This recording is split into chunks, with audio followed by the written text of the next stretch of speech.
and welcome to Gotta Run with Will. My name is Gordon Bakoulis, and I'm the host today, the guest host, and my guest is Jack Kohl. Jack is the author of many books, most recently a collection of essays called Over Ivory. And Jack is a runner and a writer and a musician, a pianist, and that's what this book is about. It explores the relationships among running, writing, and being a musician. It was such a pleasure to read these essays. I really, really enjoyed them. Thank you, Gordon. In your mind, how are running, writing, and music connected? For me, it's because they're all so tactile. Mm-hmm. I think, having been a pianist all my life, that I can safely say that one never knows a piece of music as well as the person who has had to learn it and internalize it physically. And I would say that all the great ideas of civilization are hard to know to the degree to which someone who has had to work them out themselves and physically write them. Mm-hmm. Unless they've done that, I don't feel that I know things that I've read as well as I've had to then wrestle with them as a writer. Mm-hmm. And the landscape around me, even though I'm a native to Long Island, I don't think I knew it nearly as well until I confronted it as a runner. Even over being a walker, because I think for all the years I would walk my dogs and walk in a dreamy aspect, thinking I was learning the landscape in a way that a driver never would. It still didn't teach me until I was a runner what is not level. And I think in civilization, what makes us so deluded about the actuality of the world is that we're confronting in civilization all the time level surfaces. And I think runners, more than anybody, confront the truth of the physical world because they're always finding out what things really are in terms of creation. So they're all tactile: running, writing, and music. For me, yes. And I did forget to mention, you are a native of Long Island, born in Long Island? I was born on Manhattan Island. Oh, great. In St. Luke's Hospital on Amsterdam Avenue. Mm-hmm. And then, I guess, as soon as my mother and I were discharged, we went to Flushing, where my mother and father lived. And I guess that certainly is on Long Island, though no New York City person will count it, and no Long Islander will count that. Right. But I think it counts. Okay. So I will say I am a native of Long Island. All right. Let's talk about the book a little bit. We'll get back to talking a little bit more about your running. Sure. But I want to talk about the book. So how did it come to be? There's an essay in the book called A Transcendentalist Love Story. Yes. And at the moment that story ends, mm-hmm. which is as honest as I could make it in terms of autobiography, mm-hmm. where the story ends, a few hours after that, I had an appointment for lunch with a colleague, a wonderful mentor figure in my life. His name is Michael Johnson. He's an American journalist and music writer who's based in Bordeaux, but he was visiting with his wife, his children who live in the Boston area. And I met for lunch with him hours after the story that's in this essay book occurred. And I told him the story, and he looked at me and leaned back with a kind of writerly look in his face and said, well, that would be a good story to write.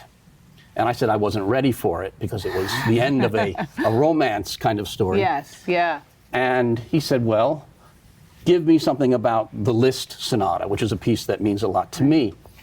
And that put in motion a series of essays that were composed over about maybe 12 or 13 months. Uh-huh. And they all had in common a thread of the three elements that you've mentioned: running, writing, and music. And that's fascinating. So the idea of the book was born out of a real experience that you had just had.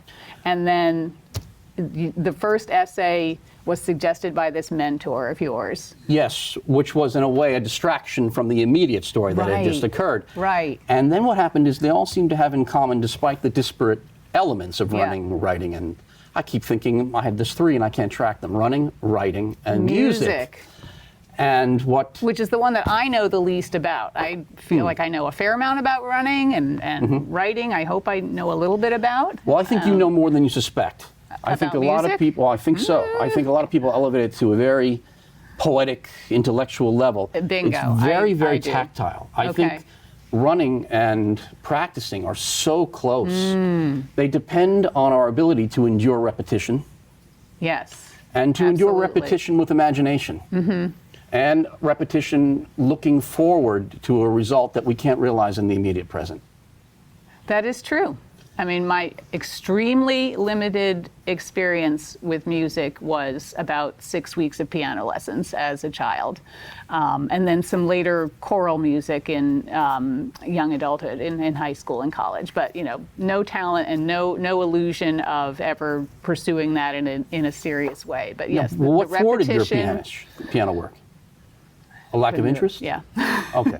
Because I just I wanted didn't to say, practice. had you the interest, Yeah. I suspect that your gift as a runner would have kicked in. Enduring repetition is certainly key to running, and if I may submit, it's key to writing as well. I mean, for all the creativity involved in writing, a lot of it is repetitious. Yes, it is. The practice of it. And the linking factor also Right. is the solitary nature of it. Yeah. That even for as sure. runners, and even I, in going into running, thinking it was another solitary thing, never met more gracious and loving people than I have through running. And it's such an equalizer, because one can't be dishonest in it. The person who Can't crosses be. the line Right. first, unless you did it by some sleight of hand, Right. is the superior runner. So one has to accept their place in it very quickly. Yes. And, And you see parallels to writing and music there, or? maybe not so much in the act of humility as in the fact that even though it's social, it still remains solitary. That once we're Very in a group true. run, and if we're really invested in the workout aspect of it, eventually people, to a degree, fall silent Yeah. at a track workout or a race. Yes. Though I've been told sometimes that, as I mentioned in the book, I've been accused at track workouts that I must not be working hard enough because people hear me you're talking chatting. too much. Yeah, I would disagree with that. I think the ability to be social in a track workout, in a race, indicates a level of relaxation and comfort with discomfort, if that makes sense. Not comfort in the sense of, this is just a lark, but Sure. Well, I'm glad you said that. I feel less guilty Yeah, now. yeah. No, Okay. you should not feel guilty. So, which is your favorite essay in the book? And then I'll tell you mine. Okay. It might be right now. I don't know if one favors a certain child, so to speak, when they have the tendency to shine. There's But 7 essays, right? Yes, there are Yeah. 7. But it might be the unanswered question, as it's called, which is a exercise in going through my running journals and drawing out sentences that were of value to me based upon my runs with one particular good friend. Okay, yeah. And the Well, that was my favorite, so you Well, stole my thank you. thunder, but Oh, that's, well, I'm honored that you liked it. I loved it. And is about a friend, Peter Clan, who I met through the Northport Running Club on Long Island, and we're both native Long Islanders. And I showed him a trail that we had run. And we both conceded that, wow, we've been here all our lives, and here this magic world was really just a few feet off the pavement into the forest. And we quickly resolved to formalize it into a club where anyone was welcome to join us. But now, years later, though we still have our meetings, we still remain a group of 2. A club of 2. Yes. Okay. And it may be because of the position we both are in our lives that we're able to run at unusual times. Right, right. And yet that's what's favored the experiment, because we agree to find out, well, when is the full moon, or when is the weather most inclement, or when is the storm coming, because that's when we're going to run. Wait, you run it? You deliberately seek out We do. inclement weather? Yes, for the experiment and then the glory of it. Forgive me, I hope this doesn't make me sound perverse, but in a book by Robert Richardson, a biography of William James, in the preface, it talks about how William James was present for the great San Francisco earthquake. Okay, I didn't know that. And when he woke on the morning that it happened, this is a paraphrase, but Yeah. presumably he uttered to himself as the earthquake was going on, speaking to nature he said, "Go it more." As if he was preaching for the cosmos to reveal itself in the most thrilling possible way. Yeah. And I must say, I've honored the company of my colleague, Peter, Yeah. because we've sought, of course, we don't seek out earthquakes or asteroid Right. I was going collisions. to say, are you like one of those tornado chasers? No. Or, okay, good. But we have found that though we live in a great metropolis, it becomes the most private of places. Sometimes as vast and as empty as West Texas in the middle of Suffolk County, simply if you choose the right hour to go. Interesting. Wow, wow. Yeah, no, I enjoyed that essay very much. Well, thank you. It was, that was on founding a running club from the Journal of the Unanswered Question. Yes. I like that. Well, thank you. So exploring a little bit the connection between music and running, I'm curious, do you listen to music while you're running? I got the sense that you didn't, but maybe I was just reading that into Well, it. it's, to your Like credit, with headphones, intuitive, I do not. Uh-huh. And so why is that? Why do you not? As a musician, one might think, of course, you listen to music while running. It's a fair question. I think maybe one, the most practical or predictable answer, that it's somewhat of a busman's holiday to be leaning into an instrument all day, Right, and then to right. think that you would want to hear it. Right, that's true. But to me, Yeah. one of the great glories of being a biped, and what a miracle it is that we can get out of bed every day and move and be witness to what, for the most part, if we're healthy, to whatever we wish to see. Yeah. It is a miracle. It is. People forget. And I catch myself and berate myself whenever I feel cranky, that, wow, what a chance to be able to rise out of bed and not only move, but then to start to move at will at the speed that I can command. Yeah. And to me, to wear headphones would be to block out what I call the chance to hear the unbidden. Because the best thoughts, I think, that come to a writer are those that are not agently one's own. I find that the cliche of the writer with their forehead being clasped by an angry hand and crumpled paper behind the shoulder is something of a cliche. I've been in that position. Yeah. But as a journal keeper, after the style of Emerson, I've always imitated that practice of writing on all given subjects every day, whatever comes to me, and then leaving an index trail so that I can find it later, so that I have this record of the unbidden.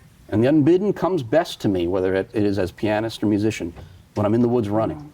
So the unbidden, that to you means just whatever comes to you while Yes. you're running, and you don't plan it, you don't, think, okay, I'm going to, I don't know, come up with 5 new essay ideas on this run or whatever. You just let it come to you. Exactly. That's Because fascinating. well, thank you. Because if I feel if I go in with an agent idea, usually nothing comes. And then it's funny if I don't, however, then I am presented with the problem usually of trying to come up with mnemonic devices to remember the things that come. I was very flattered by one of the blurbs for Over Ivory from a composer and author named Kyle Gann. Because what he reacted to more than anything else in the book, and I was flattered by his reaction because he's a man of great learning and writing and composition, is he reacted to the analogy that only came to me as a runner, which is, and I'm sure you've encountered this in trail running, that eventually we don't have to look down. We become more masterful. Yeah. And I'm sure you've seen pianists, and a lot of people ask pianists, why don't they have to look at their hands? Right, right. Because the black keys are a great tactile hint of where you are all the time. And roots in the forest always serve almost as black keys to me. Oh, fascinating. Yeah, for sure. So- They do for me. I mean, I can't compare it to the experience of being a pianist. But, Sure. But I'm sure there are all sorts of things that you perform in your own home when the lights go out. Yes. Or early in morning that are Right. very much akin to what a pianist does. And I think runners are performing that task all the time. So I was very flattered when a composer and author of his stature reacted to that, which was not a musical Fascinating. reaction so much Yeah. as connecting the engagement, the physicality of being a pianist with being a runner. Being a runner, right, right. So I just wanted to go back a little bit to your writing process and your journaling process. Sure. You every day. Can you explain that a little more? Because I know who Emerson is, and that he was a great writer and essayist and thinker, philosopher. What was his process of journaling every day that you were talking about earlier? Sure, probably the great heritage, as for all the great body of poetry and essays that Emerson leaves behind, and as a even quasi-political figure in abolition. Oh, yeah, and for sure. In the 19th century, I think Emerson's greatest legacy is as a journal keeper. And I have early journals from when I was a child, or at least a late teenager and in my early 20s, where I have the kind of quotidian notion that I'm going to write down what happened that day, whatever it is. I ate this for lunch, and I saw my friend Jimmy on the street. But only later did it start to hit me that I should record the oblique things that are peculiar, that come to all of our minds. Right. And we usually, as Emerson says, reject them because they're our own. So I just got used to making a habit of that, and then stealing from his idea. Thoreau borrows this too, of keeping a very, very careful index or naming the topic. And then that bled over into my running journal. Like all of us. Yes, I wanted to ask about your running journal as well. So you keep it in the same, you follow the same sort of They style became process. indistinguishable. My original running journal great. was a log of mileage, how I felt, how many days out from the race. And I enjoy now looking at that and seeing how it evolved into yet to simply a second main journal. Interesting. And so I've had to start to index it. Right. The numbers are still there. As humble as they are now, it'll just say 3 miles and Right. some terrible Right. pace that I'm only able to keep right now. But running has become, again, a challenge of having to have mnemonic devices to remember the things that come in, mainly when I run, more than being at a desk. The desk becomes the transcription time, and the running becomes the writing time. Interesting. And it sounds like it's the two are inseparable. They really almost are. at this point. Now, you're not as old as I am. Do you mind my asking how old you are? So I am now 49. So does your journaling, are you old school? Do you write it down in a notebook with pen or pencil? I or do. Do you have an app now that you use? No, I would find that also. Sorry. No, that's okay. I can't use any of those things. For this reason. And again, an analogy comes to me from running off-road. When one runs along a beach, and it's beautiful, and we've all perhaps looked over our shoulder to see our footprints. But of course, the waves come and almost immediately efface those prints. Right, right. What I find is a mistake in writing electronically is the temptation to create a beautiful foreground comes too quickly. Interesting. And yeah. what I have when I write, I see all of the rejected ideas, all the rejected syntax Yeah. that later on I find may have been a mistake. So I find writing on a computer is like running too close to the surf if you want to see a record Right. of your journey. Right. So I think it's way better to confront the mess Right. and leave it. Yeah.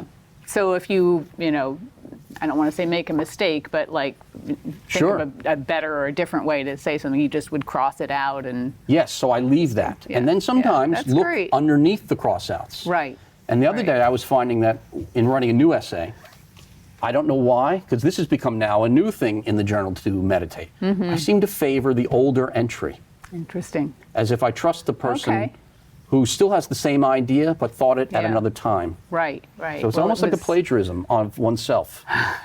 That's a good way of putting it. Tell me about yourself as a runner a little bit more. Are you competitive and time driven and do you race a lot, or is running something else for you? When I first started, it was to relieve myself of sitting in a practice room all day as a Right. graduate student Right, and playing as an accompanist and for my own solo work. right. And then Sitting all Yeah. day. As a pianist, of course. Yes. And then at first I took to it just simply to move and regain what I thought was my natural athletic early 20s self that could play soccer and never had to think about it. And then I went to a running club. My mother, I think back in our hometown, had seen someone of the Northwood Running Club with a jersey. Yeah. And I went to a meeting and I sat there really kind of with a snide idea in my head. Why do these people care about their times? And all those things seemed absolutely silly to me. And then Oh, within yeah. a year, I too You was drank only the Kool-Aid. talking, drank the Kool-Aid, and if you heard it, it's like when you see fireflies flashing in the night. Yeah. To me, a running meeting, if you really listen, you hear Yeah. people intermittently saying times. Right, it's all throughout the room. numbers. Yes. Yeah, One you starts- write about that in Loco-Motive. Yes. A lot. So that again was great. Well, thank you. It was just stealing from actuality. So you were very competitive. Then I became competitive only insofar as how good could I make myself. Yes, yes. And I tried Which is really what it's all about. Yeah. And so There's always going to be someone faster. yes. So I made the Boston Marathon a goal, and then I eventually reached that. And then I thought, well, can I get below 3 hours? That I couldn't do. So what's your PR in the marathon? 3:14:15. Nice. Well, thank you. That's awesome.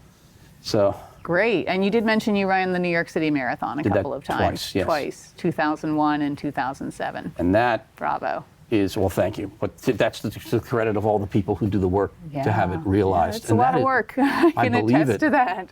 And just bigger and more exciting and more complex and fascinating all the time, every year. That is truly one of the glories, I think, of not just the sporting world, but of mankind. It's everyone getting together and doing that. It's yeah. I mean, where else do so many people come together to move peacefully through Yes. an environment? Well said. We're going to have our 50th next year. 2020 will be the 50th New York City Marathon. And do the numbers still admit of more participants? Been holding steady around 50,000. Last year we had, I think it was 51,800 and something, so pushing up a little bit. But and we have waves now. We've had that for a number of years. There are 4 waves, so it's not 50,000 people all starting at once. But at the end of the day, we move 50,000 people through the city. It's amazing. 5 boroughs, 5 bridges. It is amazing. Yes. Yeah, it's extraordinary.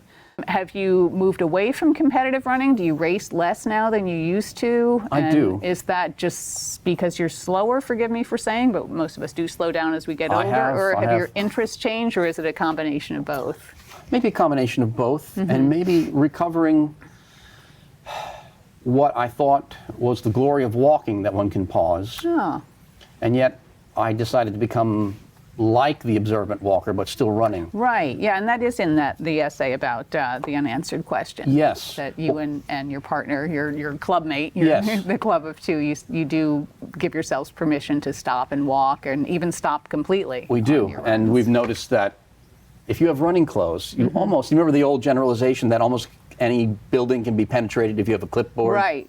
Well, I find if you have running clothes, you can almost go anywhere. I have found that too. Yes. Yeah.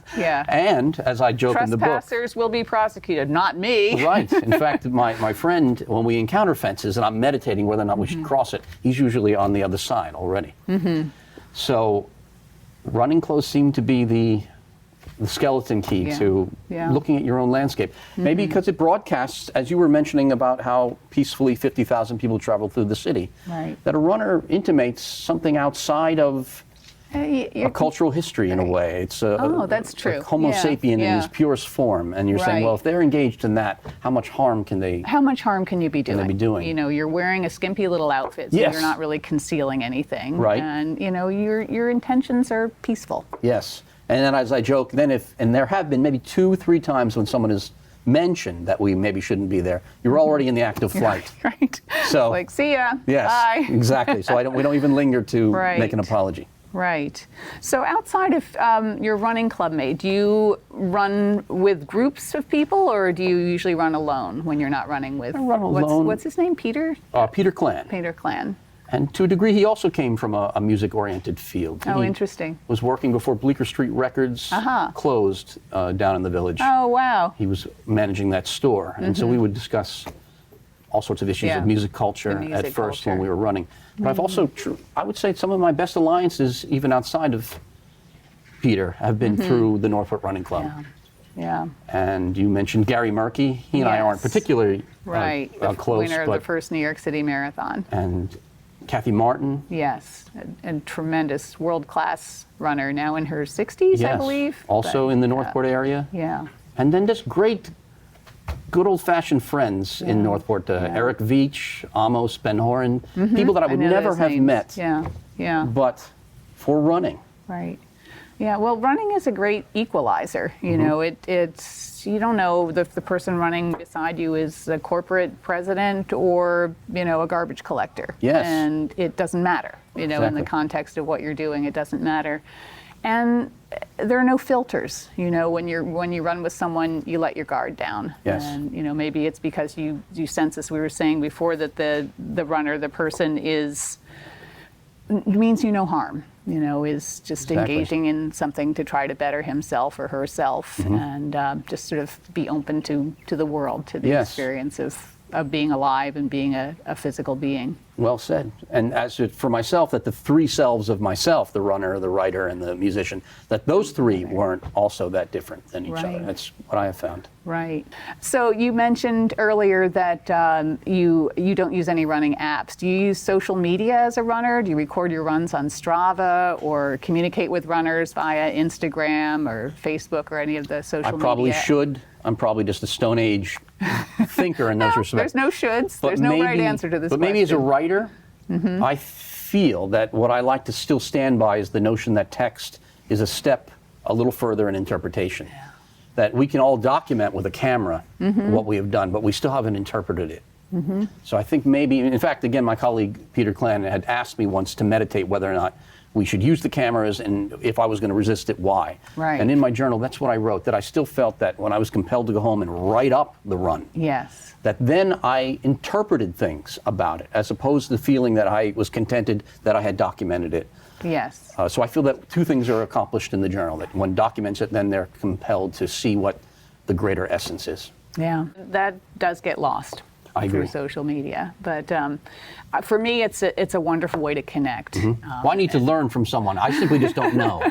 It took me a while. Okay. You know, I was a slow learner and a Okay. reluctant learner in some ways, and I was like, what's the point? I can't be bothered taking my phone with me, let alone like stopping to take a picture with Sure. it. But I've become a convert, so I understand. we'll talk. Okay. Well, I need to learn. I would like to be an apprentice. It's good to know, Okay. even if you decide at the end of the day, no, that's not for me. I think, personally, I think it's good to know, because it really, so many people have come of age as runners, who I interact with anyway, who know nothing else, you know, Sure. who have never run without recording it on Strava, Yes. or sharing it on Instagram, or, you know, posting it on Facebook. I'm going to have to learn what Strava is. Okay, it's an app. It's a social media platform I see. that allows you to record your runs, share your runs. It's very smart. It can you know, it tells you on your the route that you're on, if I you see. run it regularly. Oh, this is the third fastest you've ever run on wow. this, which can make you a little crazy. I tend to sort of ignore that. What's next? What are you running? What are you working on as a writer, as a musician, as a runner? All of the above? All of the What can we above, look really. forward to seeing Well, thank you. next? Mainly, Gordon, I just continue the process where they all complement each other. And usually I work kind of in a hack-like way as a pianist, that whatever comes my way. And then, That's not a bad way to work. no, I enjoy that. So Yeah, in the I think that was in one of downtime, the essays. Yes. That you have no shame or compunction of saying I'm a hack pianist Right. or a hack musician. and a lot of hack jobs have a lot of downtime where some kind of choreography or something is being moved in a theater room, whatever it may be. And I found that's where then the journal comes into play. Yeah. And so oftentimes the running and the music is accomplished in one fell swoop. Right. And then usually, how do I process all of that at the end of the day is disappear into the woods in my running shoes. Your running shoes. Awesome. Well, I can't wait to read whatever's coming next. Thank you, Gordon. And it's been such a pleasure talking with The you. honor is mine. Thank you, Gordon. Oh, well, mine too. Thank you. you very much. Thank you so much. This was such a pleasure talking with Jack Kohl, the author of Over Ivory. And I also wanted to thank Will Sanchez of Gotta Run with Will and the Manhattan Neighborhood Network. Jack, this was great. Thank you, Gordon. It's a Yeah. real pleasure. And we didn't even talk about everything that I had on my list. Well, it's just so flattering. I mean, again, Gordon, when you're someone of a runner's limitations like I have, I'm still getting over knowing what you have accomplished. So I would have a million questions. I feel like the wrong person's being interviewed. We can reverse roles Well, I sometimes. wanted to know, what was the catalytic moment for you as a runner? I mean, as a child, that you just suddenly knew you were faster than others, or? No, that I just loved it. Yeah, I didn't know that I was faster than others until my mid-20s. I really didn't. I ran, as a kid, I just ran all the time. You know, we played these chase games around the neighborhood. I would run home from school. I would run to school. And just that feeling of being outside and moving over ground. I've loved that from the moment I first stood up. Wow. And, you know, still love it. So long may we run. I agreed.